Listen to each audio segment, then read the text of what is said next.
नमस्ते, मेरा नाम राजा कनौजिया है और आप सभी का कन्फ्यूजन था या ऐसे सवाल था कि भैया बताइए TRE4 की नोटिफिकेशन आउट हो गया है जिसमें मुझे फॉर्म भरना है और आप डॉक्यूमेंट के लिस्ट में बताए थे कि जाति प्रमाण पत्र और निवास प्रमाण पत्र लगता है।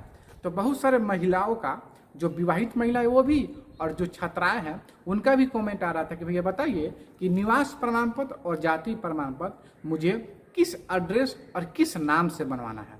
जैसे इसमें दो हो जाते हैं, जिनका शादी हो चुका है और जिनका शादी नहीं हुआ है। तो जिनका शादी नहीं हुआ है वो भी ध्यान देंगे और जिनका शादी हो चुका है वो भी ध्यान देंगे। और यह नियम क्या है, आइए इस नियम को हम समझते हैं। देखिए, नियम यह है कि बिहार सरकार में जो रिक्तियाँ आती है, जो बहाली आती है, जो भर्ती आती है, उसमें उन्हीं लोगों को आरक्षण का लाभ दिया जाता है जो बिहार के मूल निवासी हैं, अदर उनको नहीं दिया जाता है।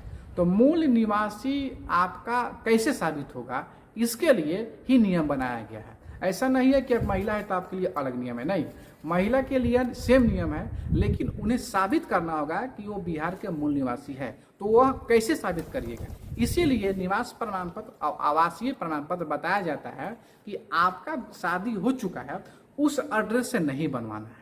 नियम यह है, जब नोटिफिकेशन आप पढ़िएगा तो पेज नंबर 17 पर स्पष्ट ये निर्देश दिया गया है कि जो भी महिला है या छात्राएं हैं, वो शादी हुआ हो या कुंवारे, उससे कोई बहस नहीं है, उनका निवास प्रमाण पत्र और जाति प्रमाण पत्र अपने पिताजी और माताजी का एड्रेस से बनेगा, यानी वहाँ का पता रहेगा। और अभिभावक के नाम में पिताजी का नाम होगा, पति जी का नाम नहीं होगा। अगर आप पति जी के नाम से बनवा लिए हैं आपके जहाँ शादी हुआ है वहाँ के एड्रेस से, तो वह नहीं डालना है, वह हटा दीजिए। अभी भी समय है, आप अपने मायके यानी माँ पिताजी के घर के ब्लॉक से आप अपना जाति निवास प्रमाण पत्र बनवा सकते हैं और वहीं के एड्रेस से बनवाना है, समझ गए। और अभिभावक में पिता का नाम देना है, पति का नाम नहीं देना है। जो विवाहित है उनके लिए, और जो अविवाहित है तो पिता का नाम ही देंगे। तो यह कन्फ्यूजन रहता है ना कि कहाँ से बनवाए, क्या एड्रेस डालना है, ये सब है। तो आप समझ लीजिए, एक ही आवेदन में नहीं, ऐसा TRE4 में नहीं है। जितनी भी वैकेंसी आएगी बिहार सरकार का, उसमें आरक्षण का लाभ आपको तभी मिलेगा जब आप अपने पिता और माता के ब्लॉक से, वहाँ के एड्रेस से, उनके नाम से, पिताजी के नाम से ही आप जाति और निवास प्रमाण पत्र बनाएंगे।